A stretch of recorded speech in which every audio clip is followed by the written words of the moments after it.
procureur Ndao, l'ancien procureur, jot na dénoncé tamit Thioune la libération sous caution de plusieurs personnes mises en cause, estimant que la réponse pénale devrait être beaucoup plus ferme. Moom mi ngi accentuer sur les sanctions wala tamit daan yi nga xamante ne war na dal sur les personnalités qui ont eu à détourner l'argent du contribuable sénégalais. Bon, sauf que daan amagul fii. Oui. Daan amagul fii. En plus. Sur les cautions aussi. C'est pas loolu daan, c'est pas une sanction. C'est une mesure. C'est une mesure alternative à la prison, quoi. Mais ça, c'est pas une sanction. Donc, il faut nous xam. Procureur Aliou Ndao que je respecte beaucoup. Oui. Et xam naa fi muy waxee. Mais sauf que dans lu muy wax du la mës a wax violation de loi. du la ko mës a wax. Parce que amul on n'a pas violé la loi. te position bu mu am beaucoup de Sénégalais am nañu ko. mooy tey li tax ñu cautionné ñu bàyyi leen. mais li tax ñu bàyyi leen ginnaaw bu ñu cautionné yoon moo ko wax. oui parce que soo demee ci code de procédure pénale article 127 bis ak 127 terminal daf lay wax les conditions n'est-ce pas de la liberté provisoire. D'accord. les conditions mais pare nee na la si le juge d'instruction estime nécessaire. donc loolu tubaab la bu jàppee ne war na. kon bu ñu la waxee bu jàppee ne war na kon mën na la indil condition yi nga war a réunir pour nga am liberté provisoire kon soo ko réuniree dañ lay bàyyi. D'accord. léegi nag loolu mooy condition léegi c'est le juge nécessaire soo ko appréciation lañ la bëgg a wax l'appréciation du juge. Oui. Le pouvoir discrétionnaire la. léegi moom su ko apprécier ne man lii doy na ma du Thioune moo war a tontu à la place ki wax ne lii doy na ma parce que moom moo xam. li mu teg ci table wala li ñu ko tegal ci table ba mu doy ko léegi bu décidé mun naa ci bañ a d'accord mais mënuma bañ a d'accord benn non dafa juum parce que kooku dañ ko ne mën nga ko def boo jàppee ne war na. donc moom war na voilà. c'est le juge nécessaire de le faire. il peut le faire léegi nag lii ma tax ma ne la sauf que xalaatam la joxe c'est son point de vue mais boo dee da nga dem ci texte bi.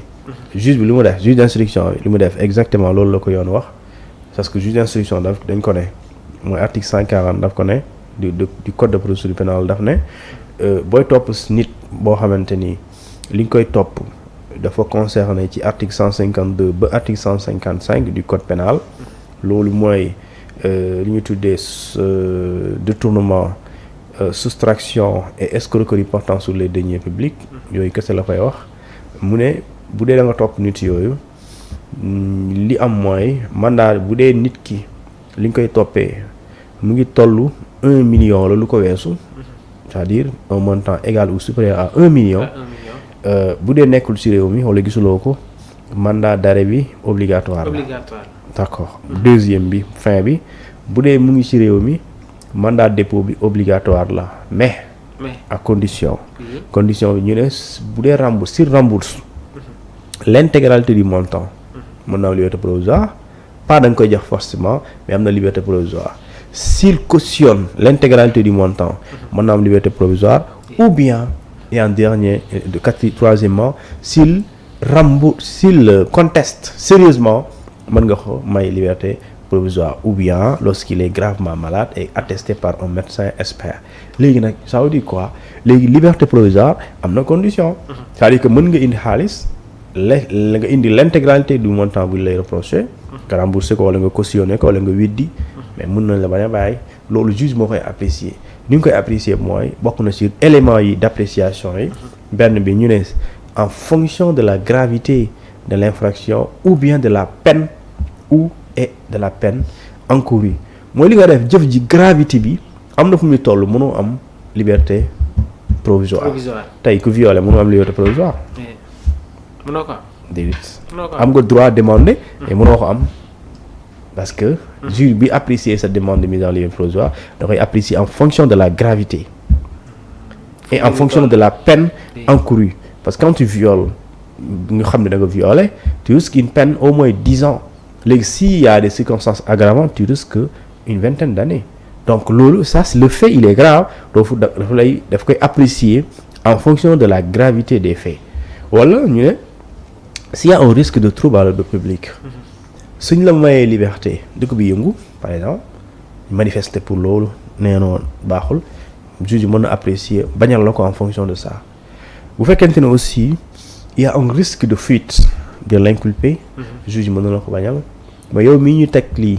ñu war la ci topp bu ñu leeree na suñ la bàyyee wala ñu njoxte à 100% wala 99% wala à plus de 50% que di nga daw wala di nga rëcc duñ la bàyyi wala su dee ñu ne am na risque de collision nga dem waxtaan ak les témoins parce que nit dina la jàpp ci kaso dugal la am ñuy njoxte ne ci biti la ñu nekk te yéen ñaar waroo leen entrer en contact ñu njoxte suñ la bàyyee di nga am ak ñoom contact te loolu contact yooyu ku bëgg bu dee dañ la toppee dara nga am ñoo ci àndal nga dem déggoo ak ñoom mën ngeen déggoo ci waxtaan ba buñ la toppee ku nekk di nga xam li nga wax moo tax des fois buñ la garde à vue dañuy bañ nga wax ak nit ñi quoi parce que dafa am lu ñuy bañ moo tax mën nga ñëw quelques minutes policier wala gendarme bu lay ki surveiller danaan c'est bon baax na demal waaw dem na parce que dafa am lu ñuy bañ public extérieur bi la ñuy bañ contact bi beneen bi élément d'appréciation bi mooy les garanties de représentation devant la justice mooy tey suñ la bàyyee lan moo nu wóor ne di nga ñëw buñ la soxla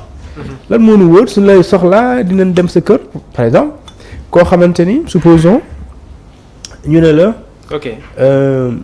bon nekkoon nga fi ministre par exemple ñu jàpp la wala ñu topp la wala nga nekkoon DG mais gis nañ ne yow sa famille bi yëpp da nga ko yóbbu bitim réew dawale ko waaw yow lan moo nu wóor suñ la bàyyee doo daw la mënu wóor am na benn ministre bu ñu nee yóbbu na famille yëpp léegi loolu mooy la garantie de représentation d'accord devant la justice léegi juge bi day apprécier maintenant ces éléments yi lay jël apprécier ko et pare may la wala déet pour dire de manière très simple la liberté le cautionnement est une garantie financière mais elle n'est pas un droit automatique à la liberté provisoire. Très bien. Leer na alors Thioune toujours sur les dires du procureur Ibrahima Ndoye ñëw na tamit évoquer ministère yi nga xamante ne tey jii rapport yi épinglé nañ à quoi s'attendre réellement sur les personnalités yi nga xamante ne jotoon nañu nekk en exercice durant l'ancien régime avant la publication des rapports de la Cour des comptes. Oui. Bon, mbir mi la seule différence fii nii. 8 ministères ont été signés. Ont été cités.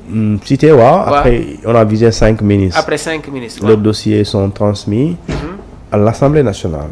Très bien. Donc la seule différence ici c'est le statut de ministre dans ces minutes. La seule différence c'est ça. Sinon du am différence entre moom ak DAGE bi. Moom ak DAGE bi. Parce qu'ils sont tous des justiciables. Très bien.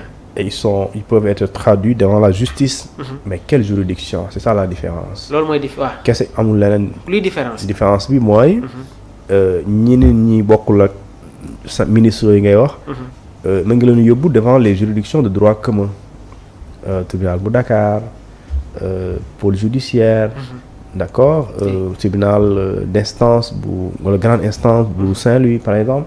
mën nga fa yóbbu àtte leen parce que li ñu leen di toppee ñoom amuñu lu ñu tuddee privilège de juridiction. Très bien. Donc ñoom amuñu ko mais ñi ko am mooy ministres yi te ministres yi mën nga leen topp mais dafa am ku leen di topp léegi jaarale leen pour topp leen nag léegi dafa am conditions yi dul jeex. et conditions yi mënoo ci brûler benn da nga koy topp bu mu sës. ñëwal si circuit bi Thioune comment ça va se passer. ministres yi nga xamante ne peut-être fii ak ay fan yu néew dinañu xam exactement. kan ak kan la les personnalités bien vrai que le procureur moom nee na pour le moment mënagul joxe tur yi mais lan lañ mën a xaarandi exactement sur la procédure ak ces ministres qui ont été cités dans les rapports. waaw le procureur il peut pas citer de nom. parce que yoon mayu ko. yoon mayu ko ko. donc tax jamono ji il peut pas. Il faut pas citer de nom moo tax il va vous parler de ministre ou de ministère. kese alors li am mooy su fee yi jógee ci yoon parce que ministre man xawuma yow xamuloo mais moom xam na. xam nga waaw moom xam na. te yow sax war nga xam ban ministre la. parce que c'est simple. Nous sommes dans la gestion 2020-2021. 2021. Bah, tu vas faire l'interrogation qui était ministre de la jeunesse entre 2020 et 2021 moo wax ne tur bi léegi. nga xam probablement kii la mais loolu justice xam na ko mais même le journaliste tey pourquoi la presse parvenir génne ay nit afficher seen tour parce que am na ñu commencé c'est-à-dire que y a rien d'extraordinaire sëñ bi bu la waxee par exemple c'est comme si day ñëwee la président ki nekkoon président maanaam Sénégal Oui.